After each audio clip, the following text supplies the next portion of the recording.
What's going on, guys? Welcome to the video.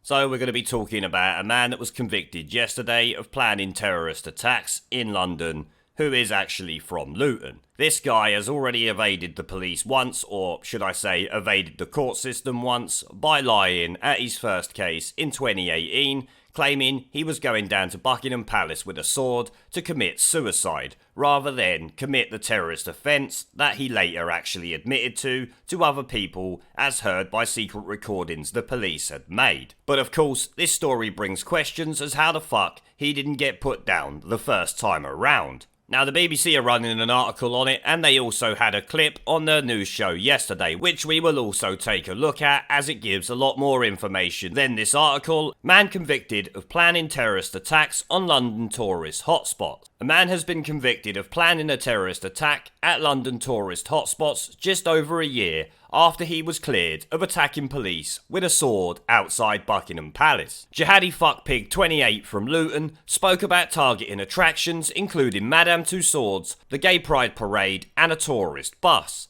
The former Uber driver unwittingly revealed his plot to undercover police, because he is the criminal mastermind. What an absolute idiot. He also bragged to them that he had deceived the jury at his first trial. Another sign of this master criminal's untold intelligence. Jihadi fuckpig was cleared of a terror charge in December 2018 after slashing police with a sword outside the Queen's London residence while shouting Allahu Akbar. At the time, Jihadi fuckpig told jurors he only wanted to be killed by police and did not intend to harm anyone, which we now know is an absolute load of bollocks, because the police have secret recordings of him that we will hear in a moment. Undercover officers posing as like-minded extremists had Chowdhury under surveillance during a 5-month operation his trial at Woolwich Crown Court heard. The chicken shop worker prepared for his atrocity by lifting weights, practicing stabbing and rehearsing beheading techniques, as well as booking shooting range training and trying to acquire a real gun, the court heard, because it seems he managed to get himself an airsoft gun and think that was going to give him real practice for an actual firearm, the complete idiot. He remained emotionless as jurors found him guilty of engaging in conduct in preparation of terrorist acts, collecting information likely to be useful to someone preparing an act of terrorism and disseminating terrorist publications. The second charge related to a document titled Guidance for Doing Just Terrorist Operations on his phone, which included instructions on how to kill people with knives. Yes, because this jihadi fuckpig lacks the intelligence to know how to do that anyway. I wasn't aware that stabbing actually required a training manual. I'm pretty sure these kids running around London have not been studying up on how to do it. They're just flailing about like the dirty animals that they are. Look, see, it says here, look, Jihadi fuckpig was nothing if not prepared for martyrdom. So, you are not going to de-radicalise this waste of space, let's be honest. Top of the list wasn't meeting his maker though. It was a tour of the palace he assumed he would be given. Yes, master criminal who believes in a 1,000-odd-year-old book that has no relation to the modern world. Second on the unmarried chicken shop workers list was to meet and consummate his relationship with his 72 husbands.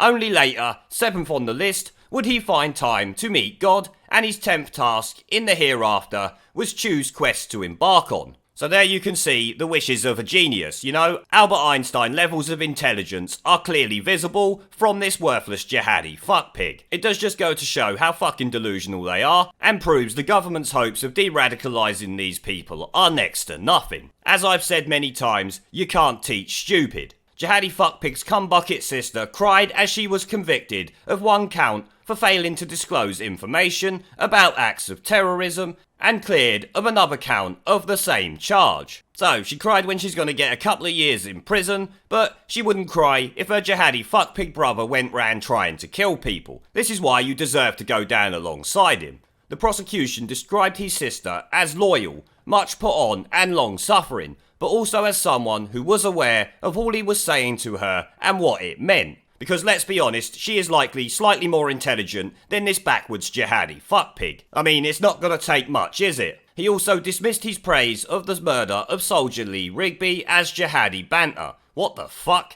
And said his weapons training come from a fascination with martial arts and weightlifting. Yeah, I smell some bullshit there, I don't know about you guys. But prosecutors said he desired to unleash death and suffering on non-Muslims. Well done to the prosecutors there for saying that, because it's kinda fucking obvious. Here, this is a terrorist, we know what he wants to do, the prosecutors saying that is not exactly news to anyone. It says here, in one recording from June last year, Jihadi fuckpig told an undercover officer he was free to attack 1 million unbelievers if he was fighting for the pleasure of Allah, which once again shows the intelligence of this guy. Now, let's check out the actual clip from the BBC before we end this video, as they go into a little bit more detail and you can hear some of the things he says during his police interview.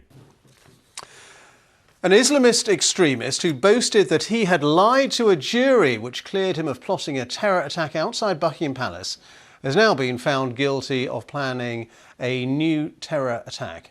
Musa Chowdhury, a former Uber driver from Luton, was secretly recorded by the police, bragging that he had deceived the jury at his first trial. He was arrested days before London's Gay Pride parade last summer because it was feared that he was going to strike there. Our Home Affairs correspondent June Kelly has this report. A summer evening and a security alert right outside Buckingham Palace. Close to the palace perimeter, Musa Chowdhury has stopped his car. He's armed with a sword and there's a struggle with the police. He injures two officers, shouting Allahu Akbar. One of them seizes the sword and examines his wound. At his trial, Chowdhury claimed this was a suicide attempt. He said he wanted the police to kill him. He was found not guilty of planning a terror attack. Right, so you hear there that he took a sword down outside Buckingham Palace and he's injured two coppers while fighting with them, claiming that he only wanted to commit suicide, which I would expect is partially correct. He did want to commit suicide because he knew the police would kill him when he started trying to attack people. But I don't give a fuck what anyone says. This guy went down there, as he admitted to later that the police recorded, to commit a terrorist attack. Meaning he would have attacked men, women, children, he didn't care, he was just after the non-believers because he's a jihadi fuckpig. How the hell the jury in a court cleared this guy of that is absolutely beyond me. If I was sitting in that jury, I would be there saying, no, there's no chance in hell. This guy is clearly a jihadi, he's gone down there to commit an act of terrorism, end of story. He should never be cleared. It's actually infuriating that the jury have cleared him on this and the police have then had to spend a shitload more money on chasing him around the country, getting the evidence so that the jury would actually do its job and convict this jihadi scumbag. But let's move on, there's a bit more to go through from this segment. Chowdhury lived here in Luton with his family. Within days of being cleared by a jury over what had happened at Buckingham Palace, he was on the internet and social media showing an extremist mindset. He quickly became the target of an undercover operation involving the police and the security service MI5. Listening devices were planted in his home and in his car. Over a 6-month operation, officers were wired and secretly recording Chowdhury. They'd gone into the takeaway where he worked, posing as customers, and befriended him. They even prayed with him at his local mosque. He divulged to them how he'd lied to the jury at his first trial and was trying to carry out a terror attack at Buckingham Palace. And he outlined his plans to do it again. He said he dreamed about boarding a London tour bus armed with weapons and then dying himself in an attack. Musa Chowdhury is an exceptionally dangerous individual. The evidence in this trial demonstrated his clear intention to murder as many people as he could and potentially to die in that attempt. He filmed himself with a replica Glock pistol he bought, and he looked at getting a real gun and learning how to use it.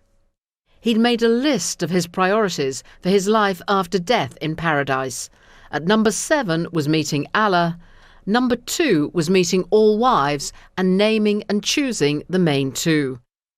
He'd posted this image of a woman with a sword, highlighting what he was looking for in a wife. So you heard in that clip there, just days after being cleared, he was out there bragging about it and claiming that he wanted to start another attack. What the actual fuck is going on with our justice system? something definitely needs to be done. I'll tell you what though, I do find it funny how they put this 5-month surveillance on him and even went to pray with him at the mosque. How does it feel, Jihadi fuckpig, having brought the non-believers into the mosque with you, just to sit there and spy on any jihadis that might have been there with you? I wonder if they actually got some intelligence on some more, or you was the only one in there. I guess we won't know until one of them tries to do something, or like this one, the old Bill put him in the slammer. But as you heard at the end there, he was definitely trying to commit a terrorist attack at Buckingham Palace when the jury cleared him. He literally admitted it to the undercover old Bill, which is even more infuriating than this story in general. I'm sure you will all agree. No wonder they get such piss poor sentences and are free to run around Streatham stabbing people up. Something definitely needs to be done. So there you have it now, the police are dead certain that he intended to commit a terrorist attack and that he's dangerous. Yet our justice system somehow managed to let him walk free for almost 2 years before finally getting him now, after, like I said earlier, spending tens of thousands, if not more, on following this fuckpig around. And I'm not even gonna bother talking about his pathetic Christmas wish list for when the police made him take a dirt nap. It's just incredibly pathetic and goes to show how fucked up these jihadi fuckpigs really are. But let's move on now and hear the final clips from this, where he's in a police interview and see how his tune changes. At first he's all cocky and confident, like yeah, they ain't got shit on me, I'll bust through this like I did the first one. 2, obviously when they let him hear his voice, talking all this smack, and then he sits there, quiet as a mouse, looking rather sheepish. So anything you want to ask, I can answer it honestly. He was arrested a few days before the Pride Parade because it was feared he would attack it. Because there's no attack planning at all. Yeah? Right, okay. I've already been in prison. I do not want to go back there. I know what I did was wrong, yeah, initially, yeah? Mm-hmm. So I don't want to do anything to do that. And my name was even cleared the first time during the first trial. I was found not guilty by 12 members of the jury. But when told he'd been secretly recorded, the cockiness vanished. Did you hear your voice in there? No comment.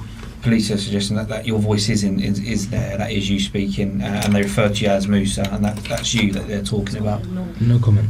I mean, just look at him sitting there. He thinks he's so smug, so clever. He's like, yeah, I got cleared the first time. Everything's fine. There's no attack going. I'm a decent, honest member of the community. Are you fuck, mate? The old Bill clearly know that you're not and are about to bring it on top for you. I do absolutely love it when he goes all sheepish and starts touching up his neck like, no comment, oh shit, foot in mouth, no comment.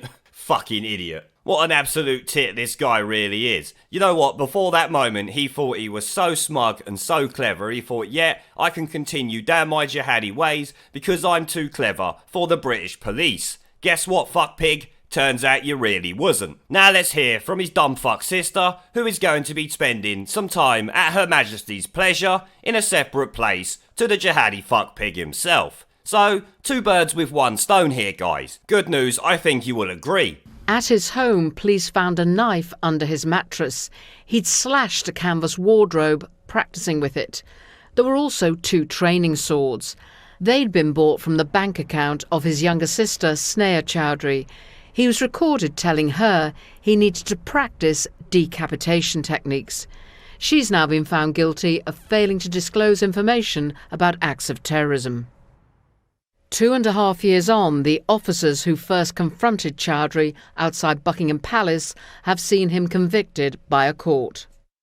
Musa Chowdhury, the extremist who bragged about beating the system, has now been brought to justice. So too has his sister, who did nothing to stop his murderous plan. June Kelly, BBC News at Woolwich Crown Court.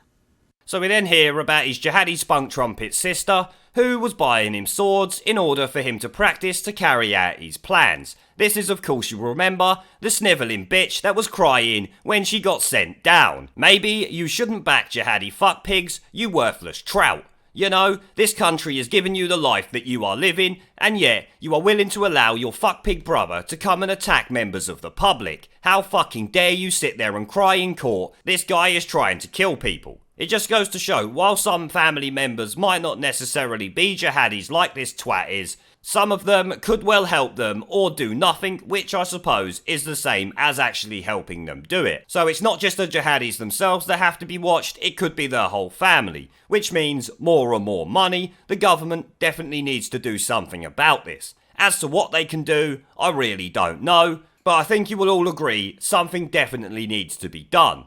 Now, I will say that it is great news that both of these cunts are off the street, but how long will that be, and will he just come out and do the same as the Streatham attacker did just the other day? That is of course my worry. The government really needs to get tough on this sort of shit. But on that note guys, I am going to end the video there. Now before I go, I've started doing live streams and uploading gaming content on my second channel. If you would like to come and join me for a live stream to chat in real time, have an interesting gaming related content on YouTube, or just want to follow me over there because you are a legend, the link will be down in the video description below and as a pinned comment. I hope to see you all there. Now as always, before I go, I want to thank our PayPal, Patreon, Subscribestar and YouTube members for supporting the channel, along with everyone who watches my videos. Remember to let me know what you guys think down in the comment section below. Leave a like, subscribe with the notification bell and share this video as it helps the channel a lot. And I will see you all in the next one.